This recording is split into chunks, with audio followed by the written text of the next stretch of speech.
Bab 31. Mendengar jawaban Lin Qiye, alis Wu Xiangnan semakin berkerut. Tepat ketika ia hendak menanyakan hal lain, Hong Ying tiba-tiba duduk. Mata merahnya tertuju pada Wu Xiangnan, dan berteriak marah. Wu Xiangnan, apa maksudmu dengan ini? Zhao Kongcheng sudah mati, rekan setim kita sudah mati. Tapi kau masih berpegang teguh pada ceritanya. Apa kau tidak merasa sedih sama sekali? Wu Xiangnan membuka mulutnya, terdiam sejenak, lalu dengan tenang berkata, aku juga sangat sedih karena Zhao tua sudah mati. Tetapi kebenaran sama pentingnya. Hong Ying memelototinya. Dadanya berdebar kencang. Ia tertawa dingin, membanting kotak hitam di tangannya dengan keras ke tanah, dan berbalik untuk berjalan menuju pintu keluar ruang bawah tanah. Wen Qimo, yang berdiri di samping, ingin mengatakan sesuatu, tetapi merasa lengan bajunya ditarik. Ia berbalik dengan bingung. Si Xiaonan berdiri di sampingnya, menggelengkan kepalanya. Jadi, orang-orang di tempat kejadian. Xiangnan, sudah cukup. Tepat ketika Wu Xiangnan hendak mendesak Lin Qiye untuk mendapatkan jawaban, Kapten Chen Muye, yang sedari tadi berdiri di tepi, tiba-tiba berbicara dan menyela. Lin Qiye sudah menjelaskannya dengan sangat jelas. Mengenai detailnya, tidak perlu dibahas lebih lanjut. Kita sudahi saja. Chen Muye, dengan tangan di saku, berjalan ke belakang Wu Xiangnan dan menepuk pundaknya. Wu Xiangnan berbalik kaget, melihat tatapan Chen Muye yang tak tergoyahkan, ragu sejenak, lalu mengangguk tak berdaya. Chen Muye berjalan ke sofa di seberang Lin Qiye dan perlahan duduk. Masalah dengan Zhao Kongcheng sudah selesai, jadi sudah waktunya kita membicarakanmu, Lin Qiye. Bicara tentang apa? Setahu saya, Zhao Kongcheng pernah mengundang Anda untuk bergabung dengan Night Watch, tetapi Anda menolaknya. Kemudian, dia bahkan memberitahu kami bahwa dia kehilangan jejak Anda, dan jika Anda tidak keluar dengan tubuh Zhao Kongcheng, kami mungkin tidak akan pernah menemukan Anda lagi. Kalau begitu, mengapa Anda ingin bergabung dengan Night Watch sekarang? Chen Muye menatap mata Lin Qiye, tatapannya tak terpahami. Untuk membalas budi, kata Lin Qiye dengan tenang.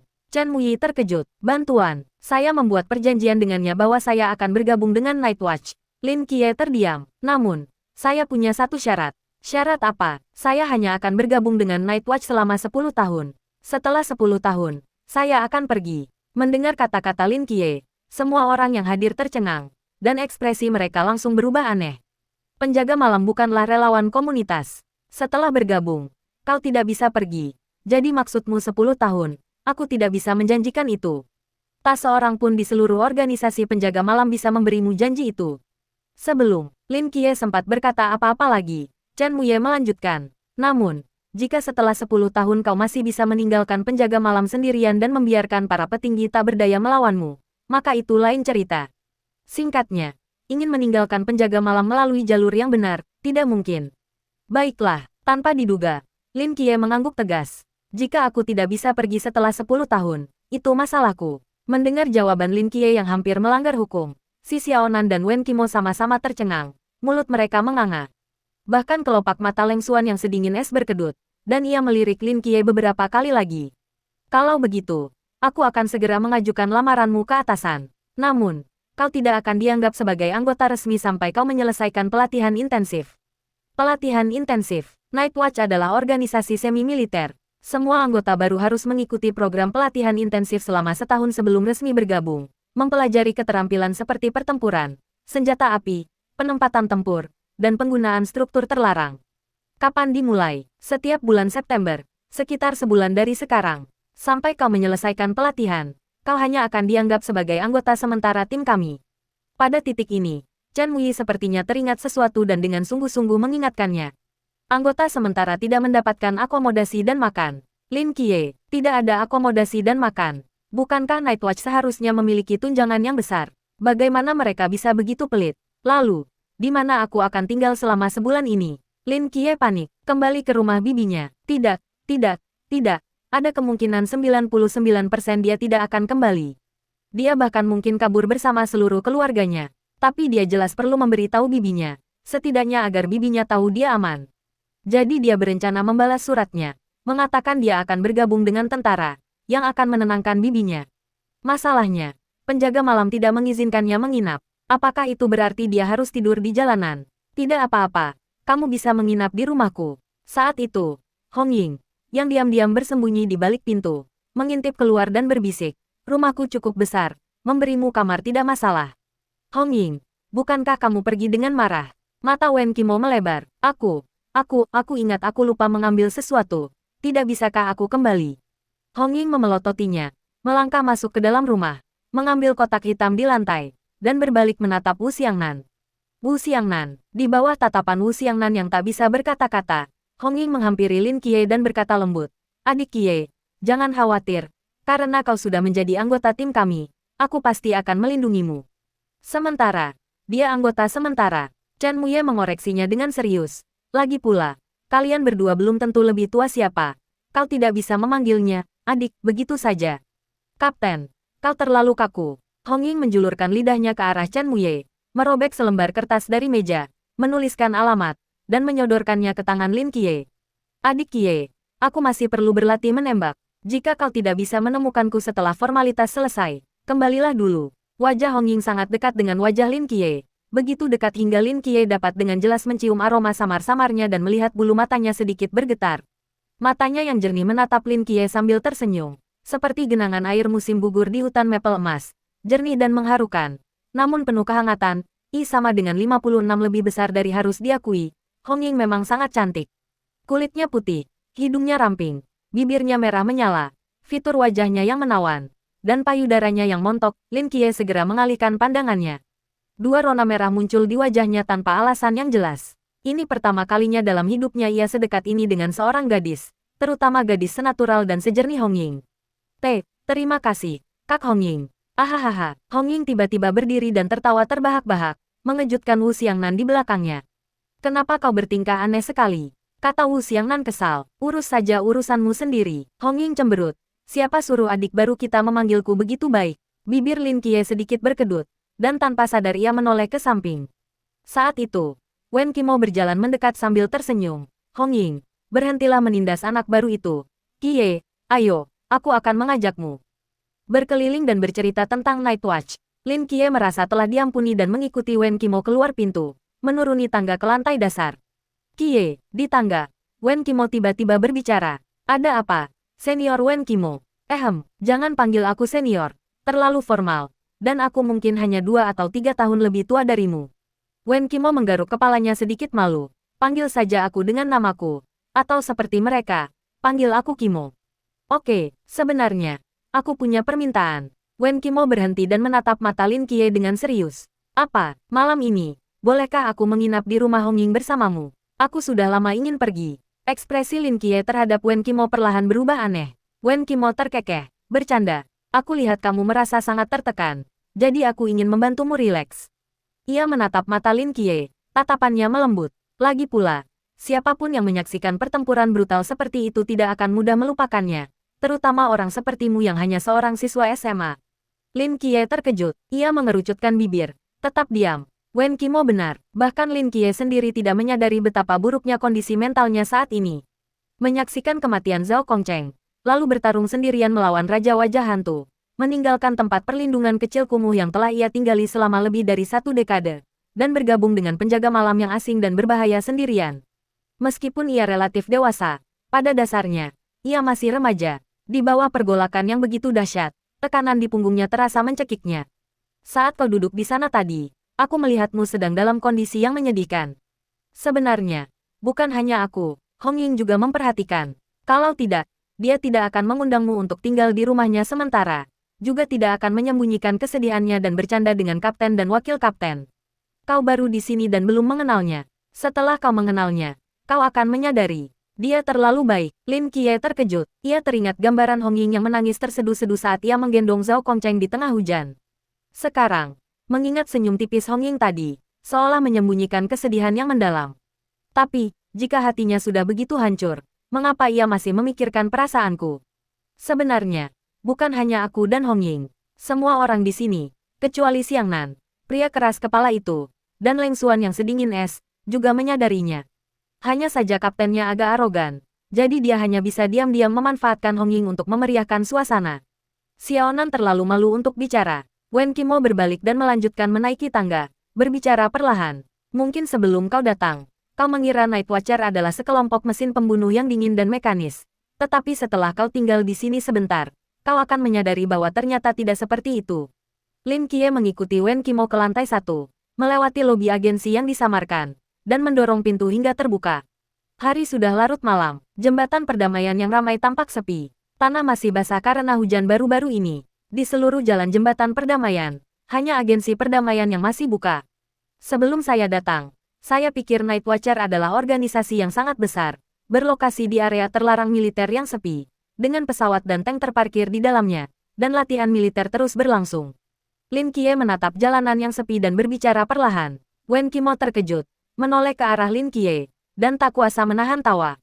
Kebetulan sekali, itulah yang saya pikirkan sebelum bergabung dengan Night's Watch. Lagi pula, memang begitulah gambarannya di film-film fiksi ilmiah. Ia menatap cahaya bulan yang redup di langit. Namun, meskipun tidak ada area terlarang militer, pesawat, atau tank, Night's Watch memang organisasi yang sangat besar. Mengapa hanya ada 6 orang di sini? Night Watch berbeda dengan pasukan militer. Wen Qimo menggelengkan kepalanya. Manajemen terpusat area terlarang militer yang Anda sebutkan, meskipun nyaman dan efisien, memiliki kelemahan fatal, mobilitasnya terlalu rendah. Misalnya, jika makhluk mistis muncul di kota Changnan kita hari ini, setelah polisi setempat mengonfirmasinya, mereka akan mengirim pesan ke pangkalan di kota Sanjing, lalu pangkalan akan meninjaunya, lalu mengirim orang ke kota Changnan untuk menyelidiki.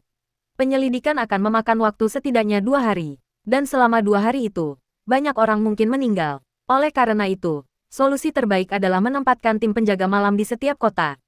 Ketika jejak makhluk mistis yang dicurigai ditemukan di kota, tim yang ditempatkan dapat langsung menyelidiki dan menyelesaikan masalah tersebut. Dan kami adalah tim penjaga malam yang ditempatkan di kota Changnan. Lin Qiye tampak berpikir, tidak heran peran kalian begitu jelas, masing-masing dengan kekuatannya sendiri. Benar, dari pasukan tempur utama hingga dukungan tempur, hingga dukungan jarak jauh, hingga komando keseluruhan, setiap orang memiliki kekuatannya sendiri dan dapat bekerja sama satu sama lain. Ini adalah model standar untuk setiap tim yang ditempatkan. Bagaimana jika sebuah kota bertemu makhluk mistis yang tak mampu ditangani oleh penjaga malam setempat? Kalau begitu, kita akan meminta bantuan khusus dari atasan. Wen Qimo mengacungkan 4 jari. Di Xia Raya, selain penjaga malam yang ditempatkan di setiap kota, ada 4 tim khusus. Mereka tidak ditempatkan di kota manapun. Tetapi ketika sebuah kota menghadapi masalah yang tak mampu diatasi oleh penjaga malam setempat, mereka akan pergi ke sana. Mereka tidak memiliki nomor tim, hanya nama sandi, mereka sendiri, yang merupakan kehormatan unik yang dimiliki setiap tim khusus. Tim khusus, Lin Qiye bertanya dengan rasa ingin tahu, pernahkah kau melihatnya? Aku belum melihatnya dengan mata kepalaku sendiri, tetapi 2 tahun yang lalu, 3 makhluk mistis dari alam, laut, muncul secara bersamaan di kota Huaihai yang berdekatan, hampir menyebabkan bencana besar. Kemudian, tim khusus beranggotakan 6 orang dengan nama sandi, bertopeng, tiba-tiba muncul dan menghabisi mereka semua hanya dalam 1 malam. Secerca kerinduan muncul di mata Wen Qimo. Konon, ketika matahari terbit keesokan harinya, darah makhluk-makhluk mistis itu menodai teluk hingga merah. Dan tim, bertopeng, diam-diam telah pindah ke kota berikutnya. Kedengarannya cukup keren, benar, kan? Apa saja persyaratan perekrutan mereka? Tentu saja. Dan mereka sangat ketat. Wen Qimo mendesah. Pertama-tama, anggota tim khusus harus setidaknya berada di puncak alam, sungai. Puncak alam, sungai. Jadi, alam mana yang tertinggi di antara kalian berenam? Kapten, dia juga berada di alam, sungai, tapi masih jauh dari puncak. Wen Qimo melanjutkan. Lagi pula, untuk bergabung dengan tim khusus, hanya memiliki alam saja tidak cukup. Kalian juga perlu memiliki karakteristik khusus. Apa istimewanya mereka? Itulah yang membedakan mereka dari Night Watcher lainnya. Seperti memiliki wilayah terlarang yang sangat berisiko tinggi, salah satu dari 80 teratas, atau mencapai penguasaan yang tak tertandingi di bidang tertentu, seperti Grandmaster Pedang atau ilmu pedang, atau menjadi agen dewa tertentu. Agen dewa, itu termasuk istimewa. Omong kosong macam apa itu? Wen Qimo melirik Lin Qiye, matanya penuh iri. Hanya karena kau agen seraf, bukan berarti kau bisa seenaknya-seenaknya. Benarkah? Tanya Lin Qiye kosong. Tentu saja tidak. Wen Qimo belum pernah melihat orang yang begitu tak tahu malu. Agen para dewa yang berpihak pada umat manusia adalah spesies yang sangat langka. Hanya ada 8 atau 9 di seluruh Night Watch. Kebanyakan tersebar di berbagai tim khusus atau sebagai kapten Night Watch di kota besar. Mereka adalah tokoh yang sangat penting. Sialan. Aku benar-benar iri padamu, nak. Wen Qimo jarang mengumpat dan mendesah tak berdaya. Kau punya potensi yang sangat tinggi. Setelah kau dewasa, kota kecil Changnan ini tidak akan bisa menampungmu. Siapa tahu, suatu hari nanti kamu bisa menjadi kapten penjaga malam yang ditempatkan di kota Sanjing, atau bergabung dengan pasukan khusus dan menjelajahi dunia. bahkan mungkin menjadi kapten pasukan khusus itu sendiri. Singkatnya, masa depanmu tak terbatas. Oh, ekspresi Lin Qiye tenang. Wen Qimo menatapnya dengan heran. Oh, hanya itu. Apa lagi? Apa kau tidak merasakan kegembiraan atau adrenalin? Sedikit, tapi hanya sedikit. Lin Qiye menjawab dengan tenang. Aku tidak tertarik dengan promosi atau semacamnya. Wen Qimo menatapnya dengan aneh. Lupa kalau kau seorang sesat yang akan mengkhianati Night Watch 10 tahun lagi. Lin Qiye tetap tidak berkomitmen dan terus bertanya. Menurutmu, keempat tim khusus ini sudah merupakan batas kekuatan tempur Xia Raya? Tentu saja tidak. Mereka mungkin merupakan batas kekuatan tempur tim di antara Night Watch, tapi jelas bukan batas kekuatan tempur Xia Raya. Maksudmu, di Xia Raya, ada organisasi yang mirip dengan Night Watch? Tidak, Xia Raya hanya punya satu Night Watch, tapi di atas Night Watch, ada 5 batas kekuatan manusia. Batas kekuatan manusia, sesuai namanya, mereka adalah kekuatan tempur puncak yang bisa dicapai manusia. Karena kekuatan mereka mendekati dewa-dewa kuno dalam mitologi, mereka juga disebut setengah dewa. Dengan tubuh fana, mereka sebanding dengan dewa. Meskipun aku tahu kau mengutip kalimat film klasik, memang begitulah adanya. Wen Qimo menatap langit malam, matanya dipenuhi kekaguman. Kelima orang ini adalah pilar umat manusia, satu-satunya harapan yang bisa dilihat umat manusia di tengah kabut tebal ini. Siapa mereka? Kita tidak tahu. Mereka terlalu jauh dari kita. Hanya sedikit orang yang pernah melihat wajah mereka atau tahu nama mereka. Tapi, ada beberapa rumor menarik. Petik 2. Rumor apa? Kelima puncak manusia ini dikenal sebagai satu pedang, satu penunggang kuda, satu yang mulia, satu void, dan satu master. Pedang, penunggang kuda, yang mulia, void, master, rumor macam apa ini? Tidak ada informasi yang berguna sama sekali, kan? Konon, Panglima tertinggi penjaga malam kita adalah salah satu dari 5 puncak manusia ini. Yang mulia, tapi, sudah sangat lama sejak terakhir kali ada yang melihatnya beraksi. Saya punya pertanyaan, silakan bertanya. Pernahkah manusia membunuh dewa? Lin Qiye menunjuk ke langit. Bukan makhluk mitos yang aneh, melainkan dewa yang benar-benar kuno dari mitologi. Wen Qimo terdiam sejenak, lalu menggelengkan kepalanya. Entahlah, tapi kurasa mungkin tidak. Dalam kabut misteri yang luas ini, umat manusia bagaikan domba yang ditutup matanya. Kita tidak tahu apa yang terjadi di dunia ini. Kita tidak tahu kapan kiamat akan datang. Di era di mana keberadaan para dewa telah terbukti, jika umat manusia benar-benar membunuh seorang dewa, pasti akan menimbulkan kepanikan di antara semua dewa lainnya. Kalau begitu, mereka mungkin akan bergabung untuk memusnahkan umat manusia terlebih dahulu. Dan kemudian situasi yang dihadapi umat manusia akan semakin mengerikan. Lin Qiye mengangguk. Saya mengerti. Ada lagi yang ingin Anda tanyakan? Lin Qiye merenung sejenak. Apakah ada tunjangan atau subsidi untuk anggota tim sementara? Ya, kalau begitu, tidak ada pertanyaan lain. Jadi, dari semua pertanyaan yang kau ajukan, hanya pertanyaan terakhir yang paling kau pedulikan. Tentu saja, Lin Qiye mengangguk dengan tenang. Tim khusus, batasan manusia, hal-hal itu terlalu jauh dariku. Aku lebih suka bersikap membumi. Oke, Wen Qimo menoleh dan bertanya. Apakah kau mengantuk? Tidak, kalau begitu aku akan membawamu ke suatu tempat. Tengah malam, apakah ini pantas? Pantas, bibir Wen Qimo berkedut. Baiklah kalau begitu, Lin Qiye mengingatkannya. Jangan lupa, aku masih di bawah umur. Wen Qimo, beberapa menit kemudian, mobil perlahan berhenti di hutan belantara yang sepi dan sepi. Lin Qiye membuka pintu dan keluar, melihat sekeliling. Matanya dipenuhi kewaspadaan saat ia menatap Wen Qimo. Mengapa kau membawaku ke sini? Wen Qimo memutar bola matanya tanpa suara dan menunjuk ke sebuah pemakaman tak jauh dari sana. Di sana. Lin Qiye melihat ke arah yang ditunjuk Wen Qimo dan terdiam. Ia samar-samar bisa menebak mengapa Wen Qimo membawanya ke sini. Keduanya menyusuri jalan sempit ke depan dan segera tiba di tepi pemakaman. Pemakaman ini tidak besar, jauh lebih kecil daripada pemakaman di pinggiran kota. Namun, baik pengerjaan batu nisan maupun jarak antar batu nisan jauh melampaui pemakaman biasa. Batu nisan di sini tampak lebih indah dan teratur. Ini, pemakaman para penjaga malam yang ditempatkan di kota Changnan. Wen Qimo memulai dengan tenang. Sejak tim respons biologis khusus Xia Raya resmi bertransformasi menjadi penjaga malam pada tahun 1936, dengan sistem manajemen satu kota satu tim, tempat ini telah ditetapkan sebagai tempat peristirahatan terakhir bagi para penjaga malam kota Changnan yang gugur dalam pertempuran. Tentu saja, ini hanyalah tempat peristirahatan terakhir standar. Ketika setiap orang resmi bergabung dengan tim penjaga malam, mereka dapat menentukan apakah mereka ingin dimakamkan di pemakaman penjaga malam, dikremasi, atau dimakamkan kembali di kampung halaman mereka. Saat itu, Zhao Kongcheng memilih untuk dimakamkan di pemakaman penjaga malam. Ia berkata bahwa ia memiliki terlalu banyak darah di tubuhnya, dan jika ia kembali ke makam leluhurnya, ia takut hal itu akan membuat leluhurnya takut. Saat berbicara, senyum tersungging di bibir Wen Qimo, seolah-olah ia dapat melihat Zhao Kongcheng mengucapkan kata-kata riang itu lagi. Lin Qiye terdiam menatap deretan nisan di sekelilingnya, alisnya sedikit berkerut. Begitu banyak, setidaknya ada 60 atau 70 nisan berbeda di pemakaman ini, dan sebagian besar masih baru. Dari tahun 1936 hingga sekarang, sudah 85 tahun, kata Wen Qimo penuh emosi. Awalnya, pengorbanan kami tidak banyak, lagi pula, hanya beberapa makhluk mistis yang muncul di setiap kota setiap tahun, dan kalaupun muncul, tingkat kultivasi mereka tidak tinggi. Namun seiring berjalannya waktu, kecepatan kemunculan makhluk mistis meningkat, dan kekuatan mereka menjadi semakin mengerikan, yang menyebabkan semakin banyak korban. Hampir setengah dari nisan yang Anda lihat adalah milik mereka yang telah mengorbankan nyawa mereka dalam 20 tahun terakhir. Sebelum Kapten Chen Muye datang ke kota Changnan untuk menjaganya, konon 2 anggota tim akan mati.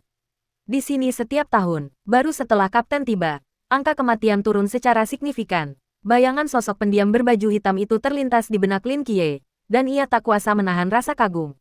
Tapi Zhao Kongcheng baru saja mengorbankan nyawanya malam ini, dan batu nisannya sudah siap. Lin Qiye tiba-tiba teringat sesuatu dan bertanya pada Yi Huo de Wendao. Tidak, kalau begitu, ayo kita ke sini. Wen Qimo mengangkat tangannya, menunjuk ke kejauhan. Lihat ke sana. Lin Qiye mengikuti tatapannya dan melihat cahaya redup perlahan muncul di pemakaman yang gelap.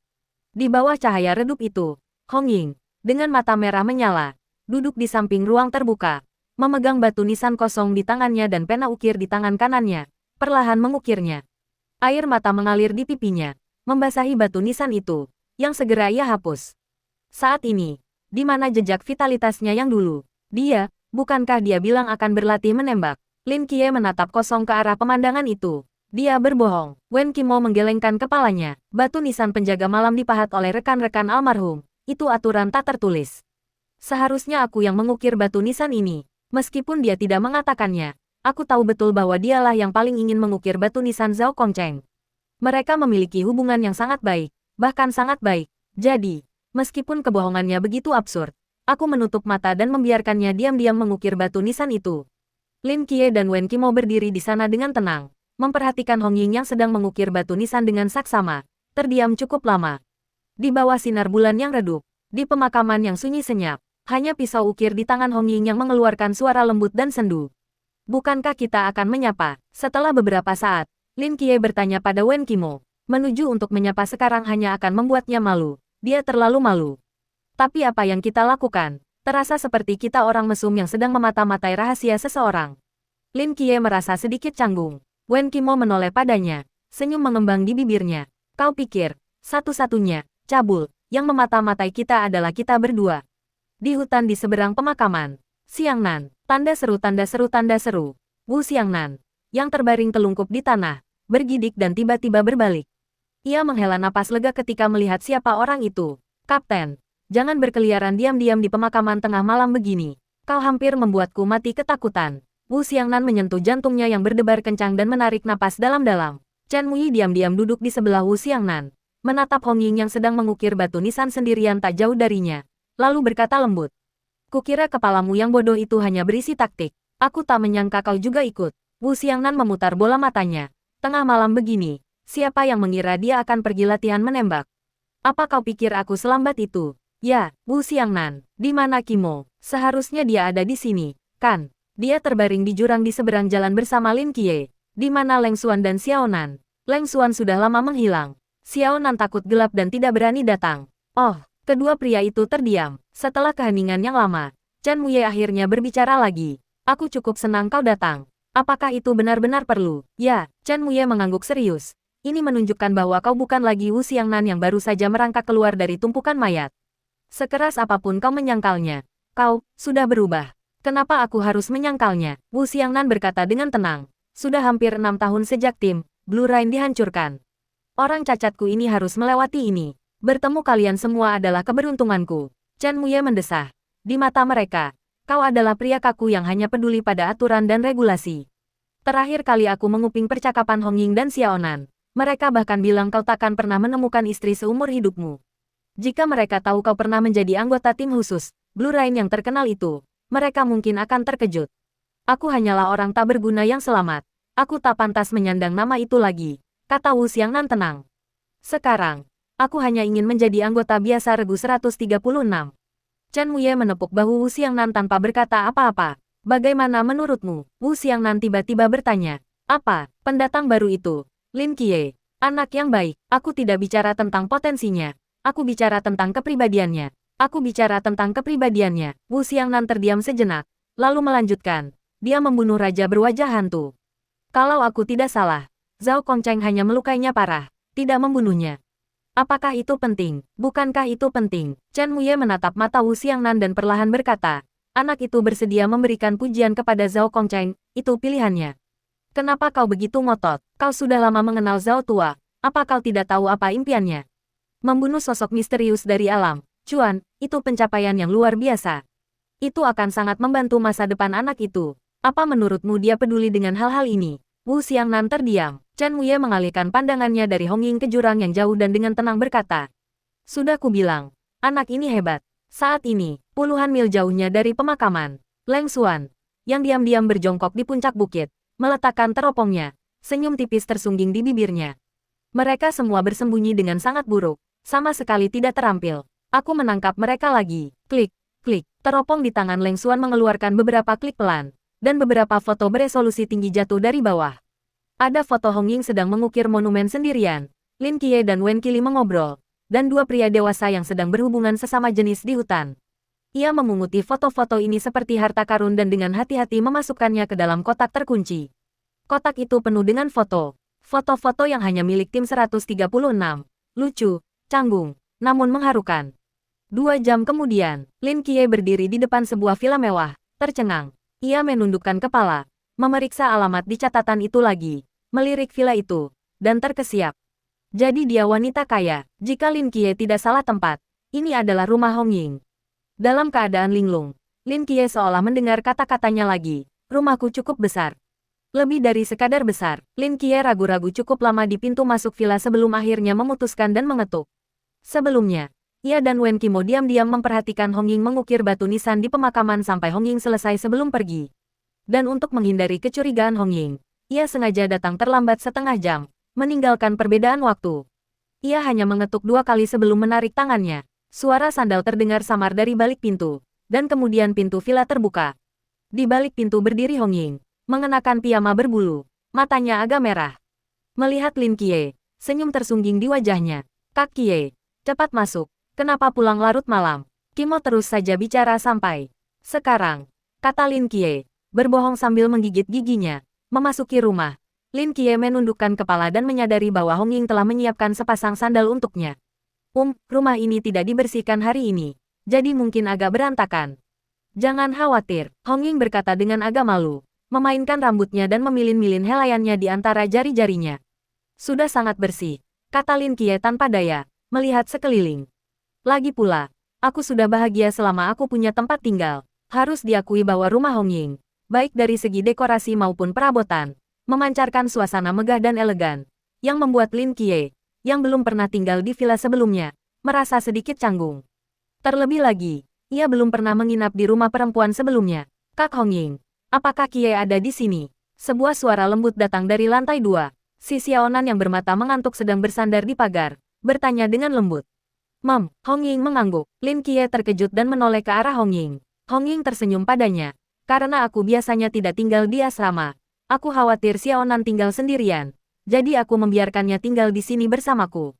Oh, begitu. Saat itu, Lin Qiye sepertinya teringat sesuatu. Di mana bibi dan pamanku? Apakah aku akan mengganggu mereka dengan pindah seperti ini? Tidak, Hong Ying menggelengkan kepalanya. Mereka menghilang dalam kabut 5 tahun yang lalu. Sebelum Xiaonan datang, aku tinggal di sini sendirian. Mereka dari tim eksplorasi. Ya, Lin Qiye membuka mulutnya. Tahu dia telah mengajukan pertanyaan yang salah. Tetapi dia tidak tahu harus berkata apa untuk menghiburnya. Saat itu, Hong Ying menunjuk ke sebuah kamar di lantai 2. Aku sudah merapikan kamarmu. Handuk biru dan perlengkapan mandi di kamar mandi adalah milikmu. Jangan dicampur. Hong Ying, mengenakan sandal, menaiki tangga selangkah demi selangkah. Kemudian, seolah teringat sesuatu, dia tiba-tiba menoleh ke arah Lin Qiye. Oh, ya. Kalau mau masuk ke kamarku dan Xiaonan, kau harus mengetuk dulu. Kalau sampai ketahuan kau punya niat jahat, Hong Ying menggulung lengan baju piyamanya, memperlihatkan lengannya yang seputih salju, lalu melambaikannya dengan ganas. Jangan lupa, aku pasukan tempur utama tim. Selain kapten, tak ada yang bisa mengalahkanku. Tombakku tak punya mata. Setelah berkata begitu, ia berbalik dengan anggun. Rambut hitam panjangnya ikal alami, lalu melangkah masuk ke kamarnya. Lin Qiye, si Xiaonan, yang bergelantungan di samping, menguap dan melambaikan tangan pada Lin Qiye. Selamat malam. Buk, kedua pintu tertutup, dan koridor kembali hening. Lin Qiye tiba-tiba teringat sesuatu, bergegas berjalan ke pintu Hong Ying, dan mengetuk beberapa kali. Pintu, berderit, terbuka, dan Hong Ying, membawa tombak panjang, berdiri di belakangnya dengan ekspresi tak ramah, mengangkat dagunya.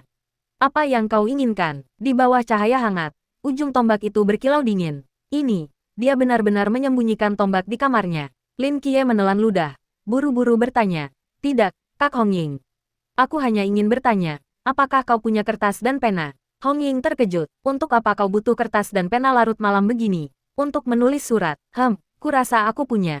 Tunggu di sini sebentar. Hong Ying meletakkan tombak itu dan kembali ke kamarnya untuk menggeledah laci dan lemari. Berdiri di pintu, Lin Qiye dapat dengan jelas melihat situasi di dalam kamar Hong Ying. Anehnya, kamar Hong Ying sangat sederhana, bahkan lusuh. Di kamar ini, hanya ada tempat tidur keras, lampu, meja tulis, dan boneka mainan yang diletakkan di samping tempat tidur. Tidak ada dekorasi yang tidak perlu, tidak ada kasur Simmons yang mahal, tidak ada sofa, tidak ada AC. Lin Qiye sulit membayangkan bahwa di villa semewah itu, kamar Hong Ying bisa begitu sederhana. Tempat itu lebih mirip gubuk pertapa daripada kamar tidur utama sebuah villa. Hanya boneka mewah yang menggemaskan itu satu-satunya barang di ruangan itu yang sesuai dengan usia Hong Ying. Kertas, ketemu. Mata Hong Ying berbinar. Ia mengambil pulpen dan beberapa lembar kertas, berjalan ke pintu, dan menyerahkannya kepada Lin Qiye. Kak Hong Ying, kau biasanya tidur di sini. Hong Ying menoleh dan mengangguk. Sebagai penjaga malam, aku tidak bisa terlalu menikmati kesenangan materi. Aku harus terus-menerus mengendalikan keinginanku. Jika villa ini bukan warisan orang tuaku yang membutuhkan perawatan terus-menerus, aku mungkin sudah menjualnya sejak lama dan kembali ke asrama. Lin Qiye terdiam sejenak. Aku mengerti. Terima kasih. Selamat malam. Selamat malam. Kau juga harus tidur lebih awal. Hong Ying tersenyum dan melambaikan tangan padanya, lalu menutup pintu dengan lembut. Lin Qiye turun ke bawah, duduk di kursi di ruang tamu, dan menyalakan lampu di atas kepala. Di atas meja terdapat selembar kertas dan pulpen. Kicauan samar tonggeret bergema di luar jendela. Panasnya malam musim panas telah sirna setelah hujan, dan bayangan dedaunan di meja disinai cahaya bulan. Lin Qiye duduk tak bergerak di meja, pena di tangan. Setelah entah berapa lama, ia dengan lembut mulai menulis baris pertama, untuk Bibi, Yang Jin, Bu. Yang Jin mengguncang pelan bibinya yang sedang tidur di meja makan, lalu memanggil dengan lembut. Bibi membuka matanya yang masih mengantuk, perlahan mengangkat kepalanya, dan mengusap lehernya yang sakit sambil bertanya, ada apa? Apa adikmu sudah kembali? Yang Jin menggelengkan kepalanya. Tidak, tapi ada surat di bawah pintu. Surat, ya, sepertinya dari adikku, Xiaoqi. Cepat, buka dan lihat, kata Bibi cemas, memperhatikan Yang Jin membuka surat itu. Anak ini, dia tidak pulang semalaman, bahkan tidak menyapa, dan tidak masuk meskipun sudah di depan pintu. Apa maksudnya menyelipkan surat di bawah pintu? Yang Jin membuka surat itu, dan Bibi menerimanya. Mereka berdua meringkuk bersama, membacanya dengan saksama. Setelah beberapa saat, Bibi meletakkan surat itu dengan tangan gemetar dan duduk di sana dengan tatapan kosong. Bu, kakakku bilang dia akan bergabung dengan tentara. Yang Jin mengambil surat itu dan berbalik menatap bibinya. Bergabung dengan tentara. Bagaimana mungkin dia tiba-tiba bergabung dengan tentara? Bibi bergumam pada dirinya sendiri. Aku belum pernah mendengarnya menyebutkannya sebelumnya. Tidak, kakakku yang mengatakannya. Yang Jin mengangguk serius. Dia bilang begitu. Dia dulu pernah bilang diam-diam bahwa impian terbesarnya adalah bergabung dengan tentara. Tetapi matanya belum sembuh. Jadi dia harus merelakan mimpi itu untuk sementara waktu. Yang Jin terdiam sejenak, lalu menunjuk beberapa kata di surat itu. Dan lihat, kakakku juga bilang di surat itu bahwa setelah matanya pulih, dia diam-diam mendaftar untuk bergabung dengan tentara, tapi dia tidak memberitahumu karena takut kau akan menghentikannya. Tadi malam, dia diam-diam naik kereta ke Kikihar. Petik 2. Itu tidak benar. Ada apa? Kamu baru menerima surat ini pagi ini. Menurut surat itu, Dia seharusnya sudah di kereta sekarang. Pikiran Bibi tiba-tiba tersadar. Yang Jin menggaruk kepalanya. Sebenarnya, aku baru menemukan surat ini pagi ini. Mungkin ada di sana tadi malam. Aku hanya tidak melihatnya. Tapi ini terlalu mendadak.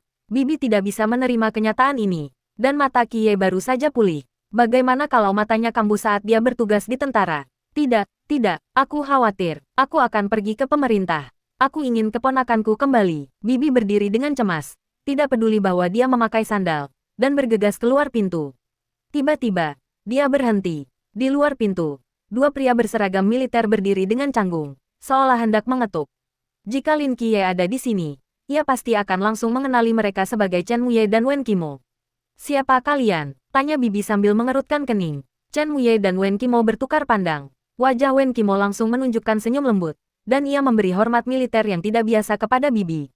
Halo, apakah Anda Nona Wang Fang? Wali Lin Qiye? Ya, itu saya. Kami dari kantor militer dan politik Changnan. Kami di sini untuk mengantarkan beberapa dokumen dan subsidi untuk pendaftaran militer Lin Qiye.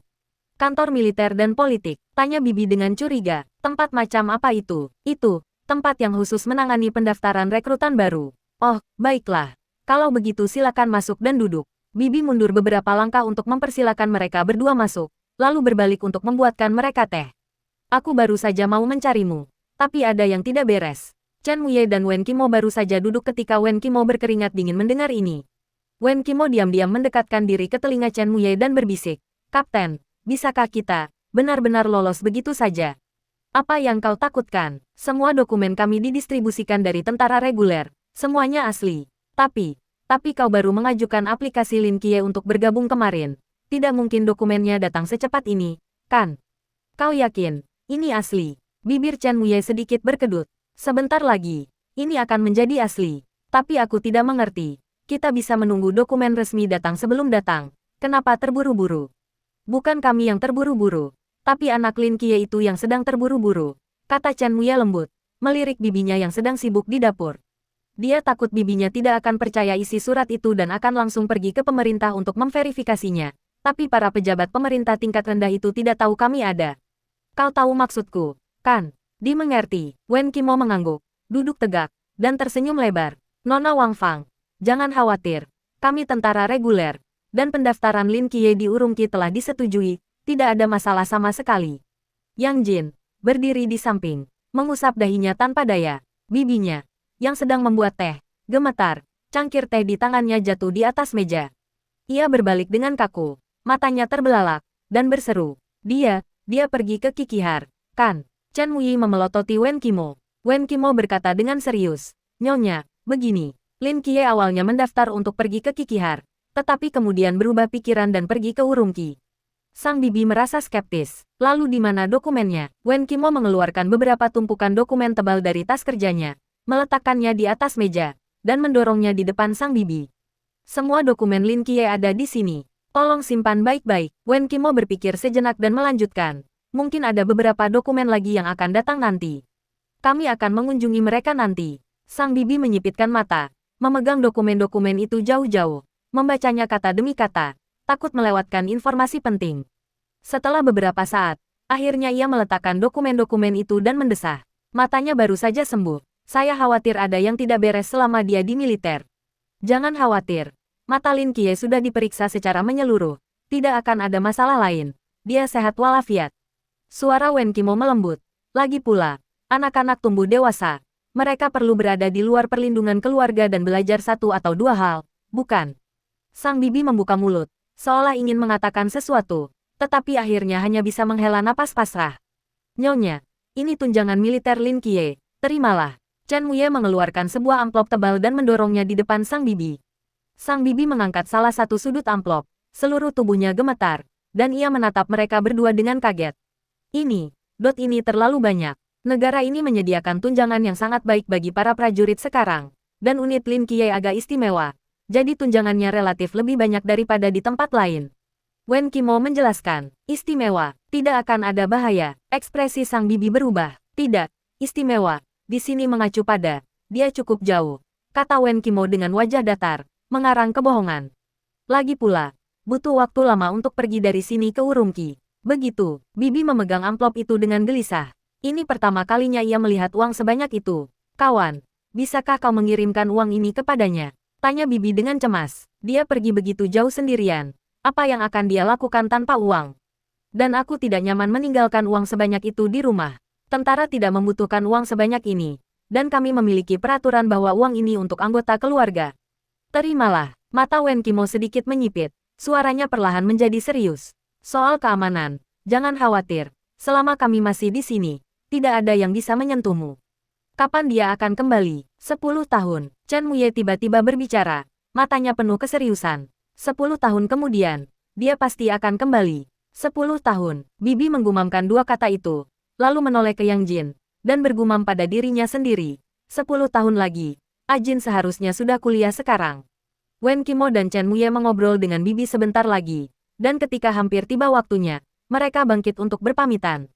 Ngomong-ngomong, bisakah kamu menelepon dari sana? Bibi tiba-tiba teringat sesuatu. Tentu saja, Wen Qimo mengangguk. Aku akan meneleponmu nanti. Selama belum waktunya latihan, kamu bisa menghubunginya. Oke. Bibi mengantar mereka berdua pergi.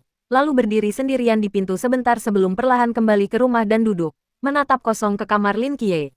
Matanya perlahan memerah. Bu, kakak akan bergabung dengan tentara adalah hal yang baik. Yang Jin berjalan menghampiri sambil menggendong katak hitam kecil dan menghiburnya. Ibu tahu, Bibi menyeka air matanya. Anak itu tumbuh besar. Dia selalu perlu keluar dan melihat dunia. Pergi ke militer untuk berlatih memang hal yang baik. Ketika dia kembali, dia akan menjadi veteran. Ketika ibu mencarikannya istri, pasti akan ada banyak orang yang berebut untuk mendapatkannya.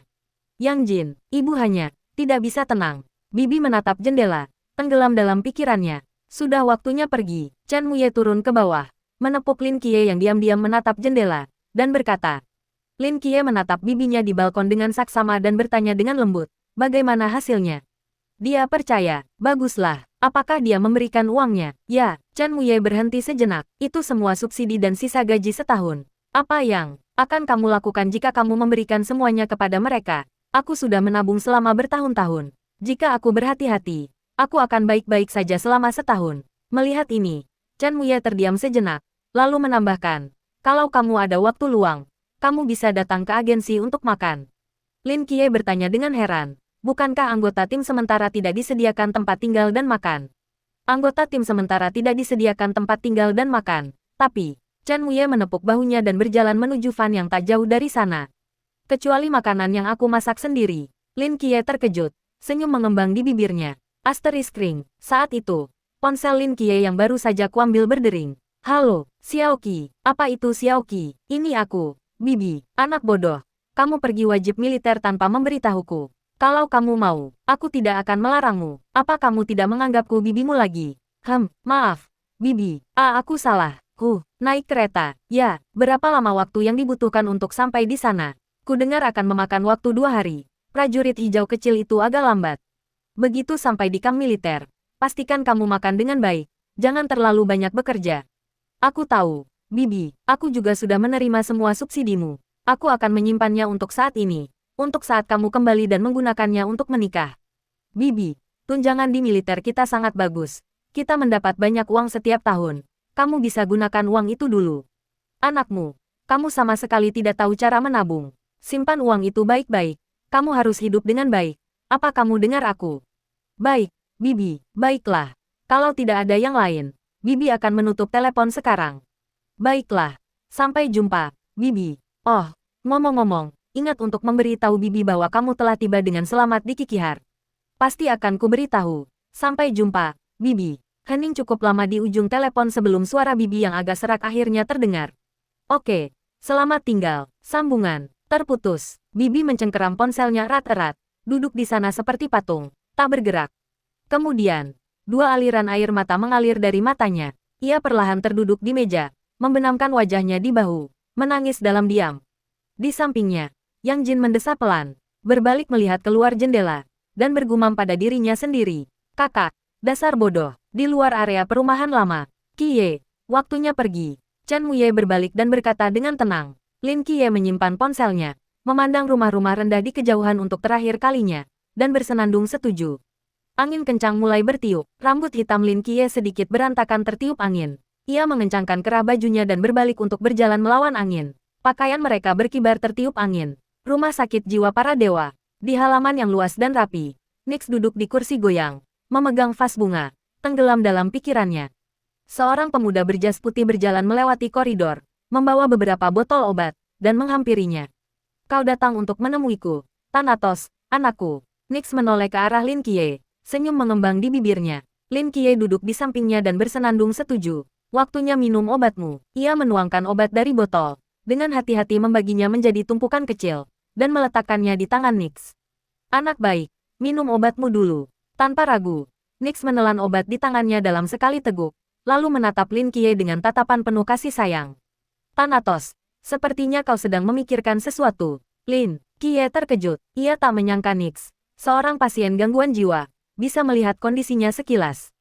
Setelah ragu sejenak, ia mengangguk. Kurang lebih, ada yang bisa kubantu. Maaf, kau tak bisa membantuku. Lin Qiye menggelengkan kepalanya. Bagaimana mungkin orang luar bisa membantu seseorang yang kabur dari rumah dan patah hati sendirian? Nix agak sedih. Lalu, seolah teringat sesuatu, ia berkata, kalau begitu, Thanatos, aku punya hadiah untukmu. Hadiah? Lin Qiye terkejut. Ya, aku memberimu gelangku. Kau boleh memakainya mulai sekarang. Dan gelang itu akan. Nix mengulurkan tangan dan menyentuh pergelangan tangannya. Lalu menyentuhnya lagi. Ia menatap pergelangan tangannya yang telanjang. Di mana gelangnya? Gelangku. Di mana gelangku? Lin Qiye, benar saja. Nix sakit parah. Nix memiringkan kepalanya, mengerutkan kening, tampak berpikir keras. Tepat saat Lin Qiye hendak bangkit dan pergi, Nix tiba-tiba berkata, aku ingat sekarang. Apa yang kau ingat? Gelangku dimenangkan oleh seseorang. Menang. Lin Qiye terkejut. Ia berpikir sejenak, tetapi tak ingat pernah melihat kisah tentang gelang dalam mitologi manapun. Dewa mana yang memenangkannya? Bukan dewa. Nix menggelengkan kepala, menunjuk Lin Qiye. Dia sepertimu, seperti aku, juga anakmu. Lin Qiye mencoba berpikir dari sudut pandang Nix. Bukan, dia sepertimu, juga mengenakan gaun putih ini. Pupil mata Lin Qiye mengerut, alisnya berkerut erat. Maksudmu, sebelum aku, ada orang lain yang mengenakan gaun ini masuk ke kamarmu dan memenangkan gelangmu. Nix mengangguk, ekspresi Lin Qiye berangsur-angsur menjadi serius. Tanpa sengaja, ia telah mendapatkan informasi penting seperti itu dari Nix. Dari penjelasannya, sebelum ia mengetuk pintu rumah sakit jiwa ini dan membebaskan Nix, pasti ada orang lain di sini dan membuka pintu Nix juga. Dia, bukan satu-satunya pemilik rumah sakit jiwa ini, tapi rumah sakit jiwa ini jelas ada dalam pikirannya. Jadi bagaimana mungkin orang lain bisa masuk? Lin Qiye tiba-tiba teringat bahwa pertama kali ia bermimpi mengetuk pintu rumah sakit jiwa adalah 5 tahun yang lalu. 5 tahun yang lalu, mimpi itu muncul begitu tiba-tiba dan misterius dalam mimpinya. Mungkinkah, sebelum ia memimpikannya rumah sakit itu 5 tahun yang lalu, ada orang lain di sini? Memikirkan hal ini, Lin Qiye segera duduk kembali dan bertanya dengan sungguh-sungguh, bagaimana dia bisa memenangkan gelangmu? Nix mengingat sejenak dan berkata, dia bilang dia ingin berkompetisi denganku. Jika aku menang, dia akan mengembalikan anakku kepadaku. Jika aku kalah, aku harus memberinya gelangku. Apa yang kau kompetisikan? Nix perlahan mengucapkan dua kata, penciptaan. Penciptaan, kau akhirnya kalah. Bagaimana mungkin? Mata Lin Qiye penuh dengan keterkejutan. Kau adalah Dewi Malam, salah satu dari 5 dewa yang menciptakan dunia. Bagaimana mungkin kau kalah dari orang lain? Aku tidak tahu, tapi aku memang kalah. Nix menggelengkan kepalanya. Kau ingat seperti apa rupanya? Ya. Dia sepertinya baru berusia 12 atau 13 tahun saat itu. Dengan rambut hitam panjang, sangat cantik, dan ada pola aneh di sini. Nix menunjuk punggung tangannya. Seorang gadis berusia 12 atau 13 tahun, menang melawanmu dalam hal penciptaan. Mata Lin Qiye hampir keluar dari rongganya. Bahkan dengan status keilahianmu yang rusak sekarang, itu tetap tidak mungkin, kan? Nix duduk di sana, tampak tenggelam dalam ingatan lagi. Lin Qiye menenangkan diri dan terus bertanya, apalagi yang kau ingat tentangnya? Namanya, aku tidak tahu. Aku hanya tahu nama belakangnya sepertinya. Ji, Nix berkata ragu. Ji, Lin Qiye menggumamkan kata itu. Akhirnya, sebelum aku kembali ke kamarku, dia pergi ke sana. Nix berpikir sejenak dan menunjuk ke sebuah kamar di lantai 3. Aku mengerti. Kau istirahatlah. Lin Qiye menatap kamar itu, memberinya nasihat, dan berbalik untuk berlari menuruni tangga. Sesaat kemudian, Lin Qiye tiba di ruangan yang ditunjuk Nix. Di pelat pintu terdapat 3 karakter besar. Kantor dekan. Lin Qiye sedikit mengernyit dan mendorong pintu hingga terbuka. Di balik pintu terdapat sebuah kantor kecil. Tampak agak berantakan. Ia pernah berada di ruangan ini sebelumnya. Ia mengambil jas lab putih dari rak di dalam. Tetapi ia tidak menyadari ada yang aneh saat masuk sebelumnya, karena Nix mengatakan gadis itu memasuki ruangan ini. Kemungkinan besar dia meninggalkan beberapa petunjuk penting. Kali ini, dia akan menggeledah tempat itu secara menyeluruh. Alih-alih menggeledah ruangan, dia duduk dan perlahan menutup matanya. Dengan kekuatan suci yang diberikan Seraph, dia dapat dengan mudah merasakan segala sesuatu di ruangan itu, jauh lebih efisien daripada menggeledah laci. Beberapa detik kemudian, dia tiba-tiba membuka matanya. Dia berdiri, berjalan ke mejanya, dan menggeledah kompartemen tersembunyi di laci terakhir, mengeluarkan surat yang agak menguning. Benar saja, Lin Qiye dengan cepat merobek amplop itu, mengeluarkan surat itu, dan ekspresinya tiba-tiba menjadi agak aneh. Tulisan tangan ini agak jelek, miring dan berantakan, seperti anak SD yang baru belajar menulis. Untuk seseorang, aku tidak tahu siapa kamu, tapi aku tahu kamu pemilik sebenarnya tempat ini. Saat kamu menemukan surat ini, beberapa tahun sudah berlalu. Jangan menertawakan tulisan tanganku sekarang. Aku masih muda. Akan lebih baik setelah aku dewasa. Maaf karena terpaksa menahan rumah sakitmu di sini untuk sementara waktu. Tapi karena sekarang sudah dikembalikan ke pemiliknya yang sah. Jangan salahkan aku. Menjulurkan lidah dan menulis coretan. Selain itu, aku meminjam beberapa barang dari beberapa pasienmu. Akan kukembalikan padamu saat aku bertemu denganmu lagi. Jangan khawatir. Terakhir, sekadar pengingat, ada tempat lain di bawah kantor ini gelombang. Saat aku dewasa, aku akan datang mencarimu, orang asing. Bagaimanapun juga, kau adalah harapanku untuk pulang. Sampai jumpa gelombang. Dalam kenangan, Lin Qiye meletakkan surat itu. Ekspresinya agak aneh. Awalnya ia mengira surat itu berisi rahasia rumah sakit, pesan dari makhluk misterius yang kuat, atau mungkin akan mengungkap kebenaran dunia ini. Tapi, ada apa dengan esai kelas 6 SD sialan ini? Mungkinkah direktur rumah sakit sebelumnya benar-benar seorang gadis kecil? Itu tidak masuk akal. Gadis kecil macam apa yang bisa mengalahkan Dewi Malam dalam penciptaan? Lin Qiye tidak bisa mendapatkan banyak informasi dari surat yang tak terjelaskan ini. Sebelumnya, rumah sakit ini pernah dikuasai gadis lain, yang bahkan telah mengambil beberapa barang milik pasien. Memikirkan hal ini, Lin Qiye kembali mengerutkan kening. Dalam surat itu, ia menyebutkan beberapa pasien. Itu berarti, selain Nix, ia juga telah membuka bangsal beberapa dewa lain. Bahkan memenangkan satu barang dari masing-masing dewa melalui kompetisi serupa. Monster macam apa ini? Namun, ia bilang ada sesuatu di bawah kantor ini. Lin Qiye berjongkok, dengan hati-hati memeriksa lantai di bawah kulitnya. Tepat sebelum mencapai batas 20 meter, ia seperti menemukan sesuatu yang berbeda. Apakah ada mekanisme di ruangan ini? Lin Qiye menatap dinding di belakang kantor. Ia merasakan lorong tersembunyi di balik dinding ini, dan cara membukanya. Lin Qiye merasakannya dengan saksama sejenak, lalu berdiri, berjalan ke rak buku di sudut, dan dengan lembut menekan sebuah kompartemen tersembunyi. Seketika, dinding di belakang kantor perlahan terbuka di kedua sisi, memperlihatkan lorong gelap. Tanpa ragu, Lin Qiye menyusuri lorong itu. Lorong itu panjang dan dalam, butuh waktu lama baginya untuk mencapai ujungnya.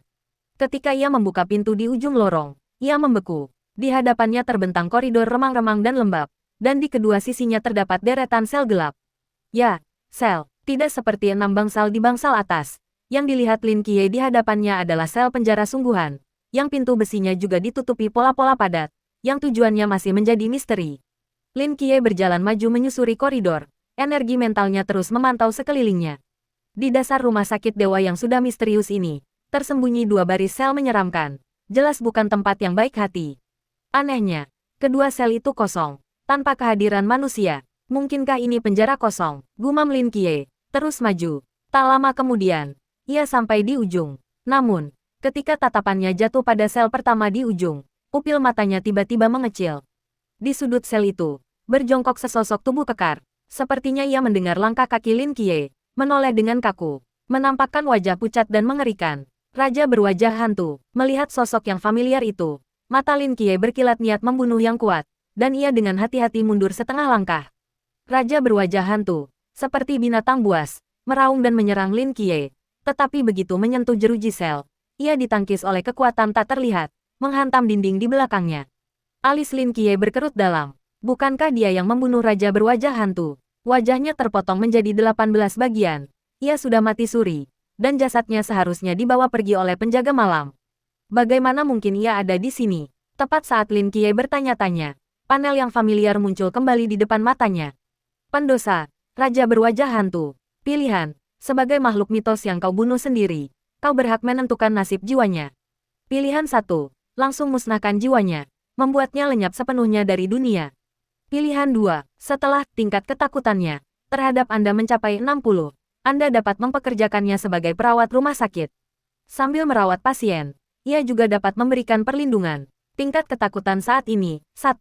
Setelah membaca ini, Lin Qiye akhirnya mengerti apa yang sedang terjadi. Tampaknya selain ke-6 pasien misterius yang disatukan, rumah sakit jiwa ini juga memiliki kemampuan untuk mengubah makhluk mitos yang ia bunuh sendiri menjadi perawat. Dengan kata lain, setiap kali ia membunuh makhluk mitos, ia akan memiliki kesempatan untuk mengubahnya menjadi perawat. Dan makhluk mitos ini, apakah mereka termasuk dewa-dewa kuno? Bagaimana jika, maksud saya, bagaimana jika saya membunuh dewa sungguhan di masa depan? Bisakah saya membuatnya bekerja untuk saya? Memikirkan hal ini, jantung Lin Qiye berdebar semakin cepat. Raung, raung, raungan. Raja berwajah hantu menarik Lin Qiye kembali ke dunia nyata dari khayalannya. Ia menatap raja berwajah hantu yang ganas dan menakutkan di dalam sel. Tatapannya perlahan berubah dingin. Raja berwajah hantu. Lin Qiye menatap raja berwajah hantu dan berkata dengan tenang, "Kau sangat kuat. Jika aku menjadikanmu sebagai pengasuhku, itu pasti pilihan yang sangat baik." Mendengar ini, raja berwajah hantu perlahan-lahan terdiam. Lin Qiye perlahan mengulurkan tangannya, seolah ingin menyentuh wajah raja berwajah hantu. Niat membunuh terpancar di mata raja berwajah hantu, tetapi naluri bertahan hidup dengan paksa menekannya. Setelah muncul di sini, ia tahu dua kemungkinan nasibnya. Ia juga tahu bahwa nasibnya ada di tangan semut di hadapannya. Ia tidak ingin sepenuhnya dimusnahkan dari dunia, jadi ia hanya bisa memilih untuk menyerah. Ia menundukkan kepalanya, senyap seperti anjing. Telapak tangan Lin Qiye menyentuh wajahnya dan mengusapnya dengan lembut. "Kau membunuh banyak orang. Tidak masalah. Aku tidak mengenal mereka dengan baik. Itu tidak menghalangiku untuk mempekerjakanmu." Mata Lin Qiye menyipit. Cahaya dingin berkilat di dalamnya. "Sayangnya, kau membunuh orang yang sangat penting." Tiba-tiba, tangan Lin Qiye mengeratkan cengkeramannya. Menangis. Hantu itu wajah raja berubah drastis. Jeritannya yang melengking menggema di seluruh sel. Ia meronta-ronta sekuat tenaga, berusaha melepaskan diri dari cengkeraman Lin Qiye. Tetapi sayang, ia tak bisa. Ini rumah sakit Lin Qiye. Ia direkturnya. Ia ingin rumah sakit itu mati. Dan ia tak punya pilihan selain mati. Kilatan dingin melintas di mata Lin Qiye. Diiringi jeritan melengking, raja berwajah hantu itu mengembang dengan cepat bak balon. Lalu, ia meledak. Darah dan serpihan daging mengotori seluruh sel. Lalu dengan cepat ditelan dinding dan lantai. Hanya dalam hitungan detik, makhluk mistis di alam Chuan lenyap sepenuhnya. Sel ini bagaikan makhluk hidup pemakan manusia. Jas putih Lin Qiye juga berlumuran darah. Ia menatap sel kosong itu tanpa ekspresi, lalu berkata, "Kau kuat, tapi sayangnya, rumah sakitku tidak menerimamu." Setelah itu, ia berbalik, memasukkan tangan ke dalam saku jas putihnya, dan berjalan keluar selangkah demi selangkah. Di koridor yang remang-remang, darah di jas putihnya meresap dan lenyap dengan cepat. "Bak monster pemakan manusia, ding dong, selamat datang." Sebuah suara elektronik yang renyah dan menyenangkan terdengar, dan Lin Qiye mendorong pintu firma hingga terbuka dan masuk. Begitu masuk, ia membeku di tempat. Di sofa di etalase firma, duduk seorang wanita tua berusia 50-an, bersandar pada tongkat dengan satu tangan dan memegang kacamata bacanya dengan tangan lainnya, sambil memberi isyarat liar sambil menjelaskan sesuatu. "Oh, begini, suamiku. Dia selalu seperti ini. Dulu, ketika kami pergi keluar bersama, dia selalu memegang tanganku. Takut terjadi apa-apa padaku. Tapi sejak minggu lalu, dia seperti ini. Dia pasti punya wanita lain di luar." Di seberangnya, Hong Ying sedang menopang dagunya dengan tangannya, mendengarkan dengan saksama, sesekali menjawab dengan heran. "Ah, apa dia seburuk itu? Ya, kurasa nenek benar. Dia sangat buruk. Jangan khawatir. Firma kami akan menangani ini." Di sampingnya, Wen Qimo juga duduk di sana dengan serius, mempertahankan senyum lembut. "Kurasa nenek benar. Kurasa Hong Ying benar. Ya, kurasa kau baik-baik saja." Melihat Lin Qiye berdiri kosong di pintu, Wen Qimo menatapnya, berdiri, dan mengikuti Lin Qiye ke belakang toko. Hong Ying masih duduk di sana, mengobrol antusias dengan wanita tua itu. "Apa? Ada apa?" Lin Qiye akhirnya tak kuasa menahan diri untuk bertanya saat mereka memasuki koridor ruang bawah tanah. Pekerjaan biasa. Kukira toko-toko di lantai atas hanya kedok, tapi ternyata mereka punya bisnis." "Qiye, kau masih belum mengerti." Wen Qimo menepuk bahunya. Chang'an bukan kota besar, tapi juga tidak kecil. Kejadian misterius memang terjadi, tapi hanya 5 atau 6 kali setahun. Coba kau bayangkan, kalau kita ke sana kemari, selain latihan, kita cuma ngobrol dan pamer, pasti membosankan sekali, kan? Jadi, kau sudah melebarkan bisnismu ke investigasi perselingkuhan. Ekspresi Lin Qiye sangat aneh, dan itu seorang wanita tua berusia 50-an. Wanita tua itu berusia 60 tahun ini. Begini, menangani kasus-kasus kecil yang tidak berbahaya membuatmu sibuk dan menghasilkan uang tambahan. Bukankah itu hebat? Begitu, Lin Qiye merenung. Selain menyelidiki perselingkuhan, layanan apa lagi yang kami miliki? Ya, cakupan layanan kami sangat luas. Sangat luas. Mata Wen Qimo berbinar. Kami membantu orang menyelamatkan kucing dan anjing yang memanjat pohon. Menyediakan bimbingan belajar di rumah untuk anak-anak di bawah SMP. Menawarkan bantuan hukum kepada mereka yang membutuhkan. Menyelamatkan anak-anak korban perdagangan manusia. Dan terkadang bahkan menaklukkan perampok bank sambil bertopeng. Tunggu, bukankah cakupan layanan ini agak terlalu luas? Mata Lin Qiye melebar. Penyelamatan, pendidikan, hukum, hubungan. Kalian bahkan mengambil tugas kepolisian. Prosedur standar. Tiba-tiba aku penasaran. Siapa di antara kalian yang mengerti hukum? Leng Xuan. Dia adalah seorang doktor hukum dari Universitas Ilmu Politik dan Hukum sebelum bergabung dengan Night Watchman. Lin Qiye. Keduanya berjalan menuju ruang aktivitas bawah tanah. Dan Wen Qimo menepuk pundaknya. Ngomong-ngomong, Kapten bilang untuk menemuinya di tempat latihan saat kalian tiba. Di mana? Langsung saja ke ujung koridor di depan. Oke, Lin Qiye berjalan melewati ruang aktivitas dan menyusuri koridor tersebut. Lin Qiye tidak menyadarinya saat terakhir kali datang. Tetapi baru sekarang ia menyadari betapa luasnya ruang bawah tanah ini. Koridor-koridor panjang. Ruangan-ruangan misterius. Lin Qiye memperkirakan luas ruang itu. Pasti selebar 2 jalan. Akhirnya, Lin Qiye sampai di ujung koridor. Di mana sebuah pintu besi besar berdiri di hadapannya. Ia mendorongnya hingga terbuka dan memasuki tempat latihan yang luas dan terang benderang, setidaknya seluas 3 lapangan sepak bola. Apakah mereka menggali seluruh dasar kanal? Gumam Lin Qiye dalam hati. Melihat kedatangan Lin Qiye, Chen Muye, yang sedang bermeditasi di tengah lapangan latihan, membuka matanya dan melambaikan tangan. Kapten, bagaimana rasanya di sini? Rasanya sangat kontras. Lin Qiye berkata jujur. Di lantai atas hanya ada etalase kecil yang tak mencolok. Tapi di lantai bawah ada ruangan yang begitu luas, rasanya seperti film fiksi ilmiah. Chen Muye mengangguk pelan. Tempat ini dibangun puluhan tahun yang lalu oleh pemilik alam terlarang dengan elemen tanah. Jadi proyek sebesar ini sama sekali tidak mengganggu permukaan. Begitu, ngomong-ngomong, beberapa dokumenmu untuk bergabung dengan Night Watch telah tiba dan disimpan di arsip. Kalau kau ingin melihatnya, ambil saja sendiri. Chen Muye berhenti sejenak. Namun, pedang, jubah, dan emblemmu baru akan diberikan setelah kau memasuki kamp pelatihan. Sementara itu, gunakan pedang ini. Chen Muye menyerahkan pedang lurus di belakangnya kepada Lin Qiye. Lin Qiye mengambilnya, memeriksanya, dan melihat 3 karakter kecil di bawah gagangnya. Zhao Kongcheng, ini. Lin Qiye mendongak dengan takjub. Pisau Zhao tua, kata Chen Muye dengan tenang. Kaulah anak pilihannya. Dia gugur dalam pertempuran. Jadi pisaunya dipercayakan kepadamu untuk diamankan. Lin Qiye terdiam sejenak. Lalu diam-diam mengeratkan cengkeramannya pada gagang. Baiklah, sama dengan 59 lebih besar dari lalu. Ia bertanya dengan bingung. Tapi bukankah aku hanya anggota sementara? Kenapa aku harus membawa pedang? Masih ada lebih dari sebulan sebelum kamp pelatihan dimulai. Kita tidak bisa menyia-nyiakan waktu ini. Kita perlu mengajarimu beberapa hal. Chen Muye perlahan berdiri, menatap Lin Qiye, dan melanjutkan. Lagi pula, kau akan bergabung dengan pasukan ke-136 kami. Jika kau tidak berprestasi di kamp pelatihan, itu akan memalukan bagi kami. Lin Qiye, entah kenapa, Lin Qiye tiba-tiba merasa seperti dipaksa menjadi les oleh para tetua karena nilainya yang buruk.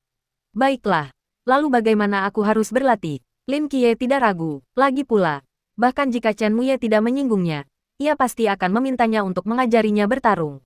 Hidup adalah miliknya sendiri. Bermalas-malasan sekarang adalah kematian yang lambat. Berlatihlah ilmu pedang denganku pagi ini. Belajarlah cara menggunakan senjata terlarang dengan Wen Qimo sore ini. Dan belajarlah menggunakan senjata dengan Leng Xuan malam ini. Chen Muye mengambil 2 pedang bambu dari rak senjata di sampingnya dan memegangnya. Angkat pedang kalian. Kita akan segera mulai. Lin Qiye melirik pedang lurus di sampingnya dan berseru kaget. Kapten, ini pedang sungguhan. Tidak masalah. Chen Muye berjalan ke arah Lin Qiye tanpa ekspresi. Membawa kedua pedang itu. Pokoknya, hasilnya sama saja. Entah kenapa. Hati Lin Qiye menegang, dan ia merasakan firasat buruk. Ia mengambil pedang lurus dari tanah, menghunusnya, dan menarik napas dalam-dalam. Kapten, aku akan masuk. Chen Muye mengangguk. Ayo, lakukan. Mata Lin Qiye menyipit. Ia mencengkeram gagang pedangnya dan bergegas menuju Chen Muye. 3 detik kemudian, teriakannya menggema di seluruh ruang bawah tanah. Sore harinya, Wen Qimo duduk santai di lapangan percobaan reruntuhan terlarang, melirik jam. Anak ini, kenapa dia belum datang? Tepat saat ia selesai berbicara, sesosok tubuh perlahan mendorong pintu dan bergerak ke arahnya seperti zombie. Astaga, seru Wen Qimo saat melihat orang itu. Qiye, kau, ada apa denganmu? Lin Qiye, dengan wajah memar dan bengkak, melambaikan tangannya, hendak mengatakan sesuatu, ketika ia tersandung dan hampir jatuh ke tanah. Wen Qimo segera melangkah maju untuk membantunya. Kau bertanding dengan kapten. Ya, sepertinya kau punya bakat. Lin Qiye menatap matanya. Kau menyebutnya sesuatu. Pertama kali aku bertanding dengan kapten, aku dipukuli habis-habisan sampai terbaring di tempat latihan seharian penuh sebelum akhirnya pulih. Wen Qimo mendesah. Satu-satunya yang hampir tidak bisa melawan kapten dalam pertarungan jarak dekat sekarang hanyalah Hong Ying. Ku dengar Zhao Kongcheng jago bertarung jarak dekat. Apa dia kurang jago? Wen Qimo terdiam sejenak sebelum berkata perlahan. Pertarungannya dengan kapten bukan sekadar pertarungan kosong, tapi seri. Tentu saja, dengan asumsi keduanya tidak menggunakan teknik terlarang. Baiklah, Lin Qiye menahan rasa sakit di anggota tubuhnya dan nyaris tak bisa berdiri. Jika kau mengangkat pakaiannya, kau akan melihat tubuhnya penuh memar. Pedang Chen Muye terlalu cepat, terlalu berat, dan terlalu kejam. Dan, dia tampak tak gentar sama sekali. Jangan khawatir. Aku akan pergi menemui Xiao Nan untuk berobat nanti. Dan aku bisa dipukuli lagi besok pagi. Wen Qimo menghiburnya. Lin Qiye, sekarang, mari kita mulai kelas. Wen Qimo berdeham. Lin Qiye menegakkan tubuh. Pertama, mari kita mulai dengan apa itu reruntuhan terlarang. Zhao Kongcheng pernah memberitahuku tentang itu sebelumnya. Baiklah, kalau begitu mari kita bicara tentang reruntuhan ilahi. Itu juga sudah disebutkan. Petik 2. Baiklah. Kalau begitu mari kita bahas reruntuhan terlarang yang diciptakan oleh objek. Sudah disebutkan. Wen Qimo, seberapa banyak yang diam-diam diungkapkan orang ini kepadamu? Wen Qimo menghela napas. Bagaimana dengan urutan reruntuhan terlarang? Apakah dia menyebutkan itu? Tidak. Wen Qimo menghela napas lega dan mulai menjelaskan. Yang disebut urutan reruntuhan terlarang adalah daftar tingkat bahaya yang ditetapkan manusia untuk reruntuhan terlarang. Mirip dengan nama kode untuk dewa. Dimulai dari 001. Dan semakin awal dalam urutan tersebut, semakin berbahaya. Petik 2. Bukankah itu sama dengan nama kode untuk dewa? Tidak. Nama kode untuk dewa adalah urutan manusia menemukan dewa. Dan tidak ada hubungannya dengan kekuatan tempur atau tingkat bahaya para dewa itu sendiri. Namun, urutan reruntuhan terlarang adalah peringkat bahaya. Saya mengerti. Reruntuhan terlarang dengan nomor urut setelah 600 disebut reruntuhan terlarang yang tidak berbahaya. Kegunaannya sangat terbatas, paling banter. Mereka dapat menyiram tanaman, membunuh cacing mulut, atau menyulap camilan pedas dari udara. Reruntuhan dengan urutan antara 400 dan 599 disebut reruntuhan terlarang berisiko rendah. Reruntuhan ini mematikan tetapi tidak terlalu berbahaya, dan mungkin memiliki efek mengejutkan jika digunakan dengan benar. Reruntuhan dengan urutan antara 200 dan 399 disebut reruntuhan terlarang berbahaya, yang mampu menimbulkan ancaman skala besar bagi masyarakat manusia dan memiliki kemampuan untuk melawan entitas mistis. Reruntuhan dengan urutan antara 90 dan 199 disebut reruntuhan terlarang berisiko tinggi, yang mampu menimbulkan ancaman besar bagi masyarakat manusia dan memiliki kekuatan tempur yang sangat tinggi. Mereka yang memiliki reruntuhan terlarang ini kebanyakan adalah petarung tingkat tinggi, seperti kapten ada di bagian ini. Sedangkan untuk urutan sebelum 89, disebut reruntuhan terlarang berisiko sangat tinggi. Reruntuhan terlarang ini memiliki daya rusak yang sangat dahsyat dan masif atau memiliki kemampuan khusus yang tak terbayangkan. Singkatnya, rangkaian reruntuhan terlarang ini telah melampaui ranah manusia dan dapat dengan mudah menghancurkan seluruh kota. Wen Qimo menegaskan kembali, ini bukan sesuatu yang mengkhawatirkan. Beberapa tahun yang lalu di Gurun Barat Laut, sesosok makhluk mistis yang kuat muncul, memiliki rangkaian reruntuhan terlarang 063. Luo Tianmisa, yang hampir mengubur beberapa kota di sekitarnya dengan badai pasir. Kemudian, sebuah tim khusus tiba dan membunuhnya. Lin Qiye tertegun. Saya ingat Zhao Kongcheng mengatakan saat itu bahwa rangkaian reruntuhan terlarangnya adalah 083. Ming Seng San Yue termasuk dalam reruntuhan terlarang berisiko sangat tinggi. Meskipun termasuk salah satu dari sedikit yang terakhir, masih sangat langka. Ekspresi Wen Qimo agak sedih. Jika dia benar-benar terlahir dengan reruntuhan terlarang ini, mungkin dia pasti sudah bergabung dengan tim khusus sejak lama dan menjadi jenderal. Inikah peringkat reruntuhan terlarang? Bagaimana dengan reruntuhan ilahi? Tanya Lin Qiye penasaran. Reruntuhan ilahi juga merupakan jenis reruntuhan terlarang. Jadi mereka ada dalam urutannya. Wen Qimo berhenti sejenak, melirik Lin Qiye dengan sedikit rasa iri. Dari 30 reruntuhan terlarang teratas dalam urutan tersebut, 23 adalah reruntuhan ilahi. Kekuatan yang dianugerahkan para dewa secara alami tak tertandingi oleh manusia. Bahaya dan keunikannya jauh melampaui imajinasi kita. Tapi apakah itu berarti ada 7 reruntuhan terlarang manusia dalam 30 teratas? Ya, mata Wen Qimo berbinar. Bahkan di antara 5 reruntuhan terlarang teratas, ada satu yang milik manusia. Petik 2. Yang mana? Petik 2. Aku tidak tahu. Jangan menatapku seperti itu. Aku sudah lama tidak bergabung dengan Night Watch. Bagaimana aku bisa tahu masalah rahasia seperti itu? Wen Qimo merentangkan tangannya dengan polos. Bagaimana dengan reruntuhan terlarangku? Lin Qiye menunjuk dirinya sendiri. Berapa nomor urutku? Wen Qimo meliriknya dan berkata lembut. Reruntuhan ilahi Serapim Michael. Nama kode 003. Disebut alam ilahi Fana I sama dengan 54 lebih besar dari urutan reruntuhan terlarang. Juga 003. Urutan reruntuhan terlarang 003. Alam ilahi Fana, gumam Lin Qiye pada dirinya sendiri. Tapi jangan terlalu senang dulu. 003 adalah urutan reruntuhan terlarang milik Seraf. Bukan milikmu.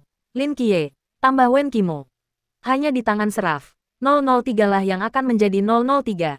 Di tangan pendatang baru sepertimu yang baru saja melangkah ke dunia misteri, kekuatannya mungkin hanya dianggap sebagai reruntuhan terlarang yang berisiko tinggi. Ketika alammu cukup tinggi di masa depan, cukup tinggi untuk sebanding dengan para dewa, maka itu akan menjadi 003.